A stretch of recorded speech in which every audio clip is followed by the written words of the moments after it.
Alright, let's get all the legal stuff out of the way. First thing, I need a disclaimer. Alright. Number two, you'll notice there's no background music for this video.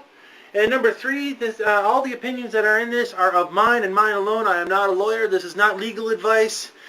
There. Now, there's no reason anybody can pull this down off of YouTube. Let the ass-kicking commence! War has been declared. YouTube is the battleground. If you don't know what I'm talking about, you probably don't have any content on YouTube, or you're lucky.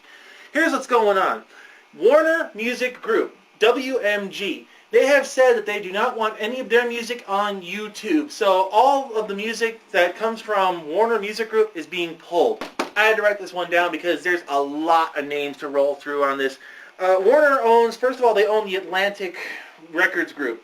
And that includes stuff like Elektra and other different labels underneath that. So they basically own AC/DC, Motley Crue, Stereolab, Moby, Warren Zevon, dozens and dozens of others.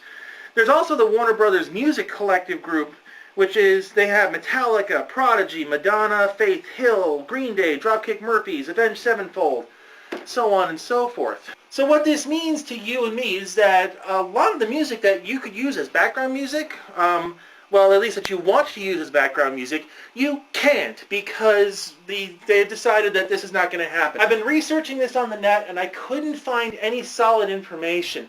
What I've been finding is a lot of people talking about hearsay and this and that and the other thing. Number one, I found out that the memo really didn't get out to a bunch of the artists with the Warner Music Group. There are several artists who have YouTube pages, and they're pissed off that their music is down. Originally, I thought this was the Warner Music Group having a sand in the vag moment. They were basically saying, no, you can't do this, and they're, waving their big e-penis around. But then I found this article on CNET, and according to the CNET article, it was actually Google. Apparently, they were in negotiations with Warner, and Warner came up with an 11th hour demand, and Google said, okay, fine, fuck you, we're pulling all your music. So now Warner's trying to put a spin on it, saying it was their idea in the first place. Now, if this is true, then the fuck you should not go to Warner as much as it should go to Google. If it is Google, that means that every fair use argument is out the window, because they're going to basically go, fuck you. But on the other hand, Warner also pulled their music from Last.fm, which is an on-demand music company. You could still get individual artists from their station, but you could not get anything from Warner. And that was back like last year sometime. But the overall point is that this is basically big corporation dick flailing. You've got a bunch of corporations who are trying to spar for more money. They're trying to gouge each other for more cash, and guess who's caught in the middle? Us. So, war has been declared. If they want a war, let's give it to them. You know what, but just sitting back here in our easy chairs, and this is not really going to solve anything. And some people would say it's rather juvenile behavior to sit back here and put up our collective middle fingers and go, okay, fuck you. Because, yeah, the juvenile behavior really doesn't come into it, especially considering that the Warner Music Group claims to have basically thrown a hissy fit and picked up their ball and gone home with it. So I think that we should handle this like adults. Perhaps we should handle this the same way that adults handle it, and we should share our feelings with the Warner Music Group about how pleased or displeased that we are with their decision. Let me take a sidestep over here, and here's all the contact information that I could find for the Warner Music Group. You'll notice that there's a fax number down there, and I think that we should use it. I would give you an email address instead, but apparently they don't want to share an email address with us, which is probably a smart move. So I think that we should all send them faxes to explain to them exactly how we feel about this situation. And I think we should expound on our feelings. I think we shouldn't hold anything back. We should just let it all flow onto pages and then send it to them.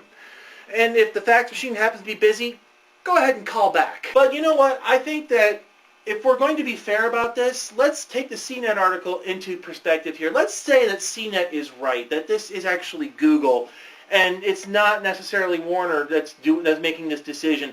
If that's the case, then perhaps we should share our feelings with Google and with YouTube as well. So with that in mind, here's their contact information. go ahead and copy this down real quick, or just make sure that you explain to Google and YouTube collectively how you feel about this, how it makes you feel that a lot of the music that you like, a lot of the music that you like to listen to, things that were driving business to them, things that were giving them an opportunity to make money, and they're taking it away. I think that we should share that with them, don't you? Although now that I think about it, it would actually make sense if it was a YouTube thing and not a Warner Brothers thing, because all the music that's being pulled, absolutely none of it is being warned. We're not getting any, points against our name or anything like that for having their music. They're just yanking the videos. One final comment, and we'll call this a video. If you guys just fire off one email, that doesn't solve anything. You see, these big corporations, basically they rely on the fact that consumers like us are going to roll over and take it like the good little bitches they want us to be. In fact, I think some of them want us to hold a bottle of Vaseline for them and say, "Can we hold it for you, sir?" Yuck. No. If we're going to do this, we've got to get right in their face, and we have to say, hey, we're not happy with the way you're doing things, and we want you to change them. And if they start bitching and complaining that they're powerless, that they can't change anything, that they have nothing to do with it, then obviously we need to talk to the guy that does. Because somebody is making this call. Somebody is calling the shots. Somebody is deciding this. Let's find out who that guy is, and let's talk to them directly and let them know that we will not be ignored, we will be heard, and we are not happy with the decisions you're making that affect our lives. And if they can't understand that, we just move on.